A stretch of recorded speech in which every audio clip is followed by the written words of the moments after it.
আসসালামু আলাইকুম। সবাইকে স্বাগত। আজ আমরা আলোচনা করব স্বরধ্বনি নিয়ে। প্রথমেই আমরা জানব স্বরধ্বনি কাকে বলে। যে সকল ধ্বনি উচ্চারণের সময় বাতাস মুখ গহ্বরের কোথাও বাধা পায় না, সে সকল ধ্বনিকে স্বরধ্বনি বলা হয়। স্বরধ্বনিগুলোর মধ্য থেকে আজ আমরা মৌলিক স্বরধ্বনিগুলো নিয়ে আলোচনা করব। মৌলিক স্বরধ্বনি হচ্ছে ৭টি। এই ৭টি মৌলিক স্বরধ্বনি নিয়ে আমরা এখন আলোচনা করব। ধ্বনি লিখে আলোচনা করা যায় না। কারণ ধ্বনি লিখলে সেটা বর্ণ হয়ে যায়। তারপরও আমাদের আলোচনার সুবিধার্থে আমরা আ লিখে আলোচনা করব। প্রথমেই আমরা ৭টি মৌলিক স্বরধ্বনি নিয়ে আলোচনা করব। মৌলিক স্বরধ্বনি ৭টি হলো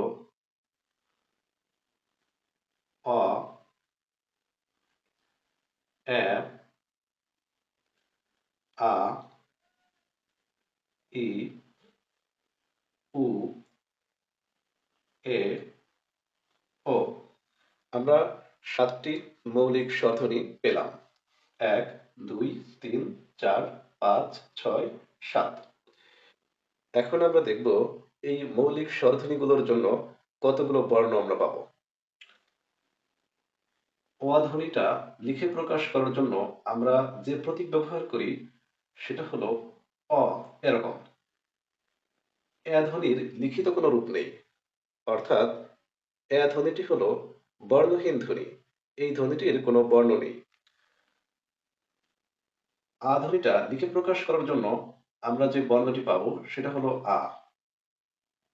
এই ধ্বনিটি লিখে প্রকাশ করার জন্য আমরা দুইটি বর্ণ পাবো। একটি হলো হ্রস্ব ই, অন্যটি হলো দীর্ঘ ই। উ ধ্বনিটি লিখে প্রকাশের জন্য আমরা দুটি বর্ণ পাবো। একটি হলো হ্রস্ব উ, অন্যটি হলো দীর্ঘ উ।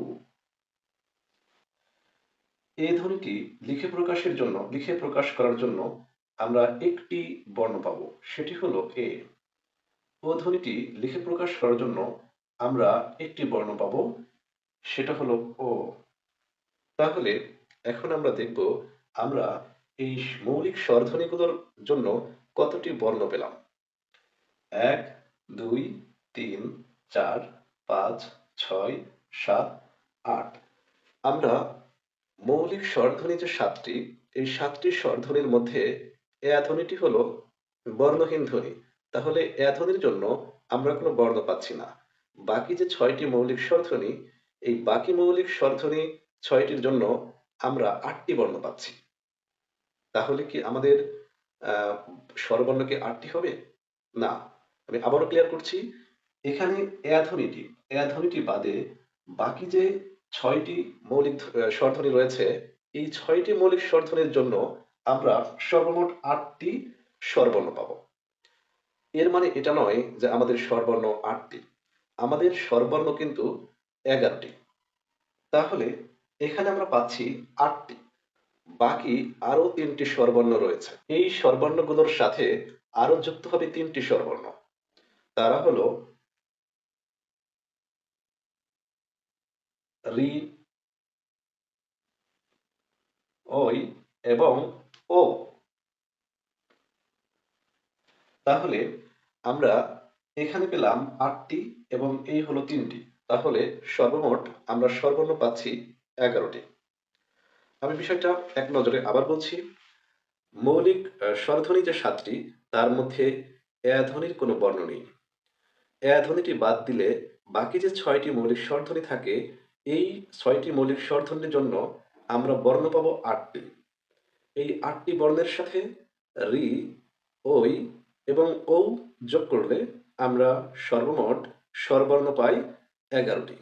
তাহলে আমাদের বর্ণমালায় স্বরবর্ণ ১১টি। ধন্যবাদ।